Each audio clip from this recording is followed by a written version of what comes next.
এই নাওয়ের মধ্যে রশি লাগা আছে, হাত বাঁধবো, পা বাঁধিয়ে নদীর মধ্যে ফেলে দেব। পয়সা না দিলে এই নাও থেকে আমি নামতে দিব না।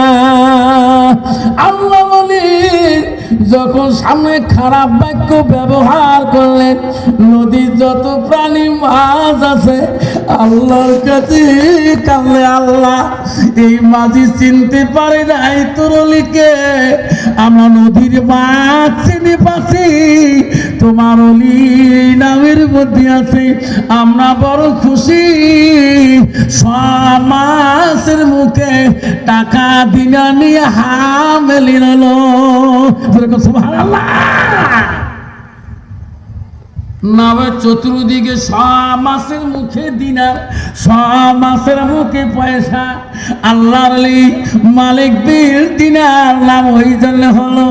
মালিক বিন আস্তে করি নাও থেকে একটা হাত একটা মাছের মুখের কাছে দিল, মাছটা আস্তে করে আল্লাহর আলীকে ওই নাওয়ের ভাড়াটা দিল। নাই থাকবে নেন বেটা, তোমার পয়সা নেন, তুমি পয়সার জন্য আমাকে এত কিছু করলি। মাঝি বলো, সর্বনাশ, আমার নৌকে চতুর্দিকে এত বড় বড় মাছ, এত পয়সা নিয়ে আসতেছে, আমি তো চিনতে পারি না ইনি আল্লাহর ওলি। পয়সা নেব না হুজুর, পয়সা নেব না। ওগো হুজুর, পয়সা লাগে না হুজুর, আমি তোমার পা ধরে ক্ষমা চাই, আমাকে ক্ষমা করে দাও। আল্লাহর ওলির পায়ের মধ্যে মাঝি পড়ে যায়।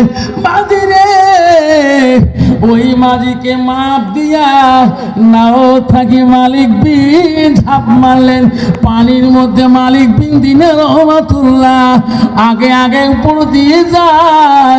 মাঝি আর নৌকা বয়াও, আল্লাহর ওলি আর দেখা পেলেন না।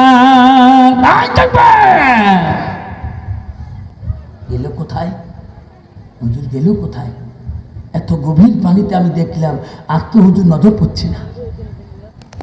মালিক বিন দিনার রহমাতুল্লাহ, ও মা বোনেরা, খবরদার মা গো, খবরদার, চেঁচা মেচা করবেন না, জীবনটাকে ধ্বংস করবেন না।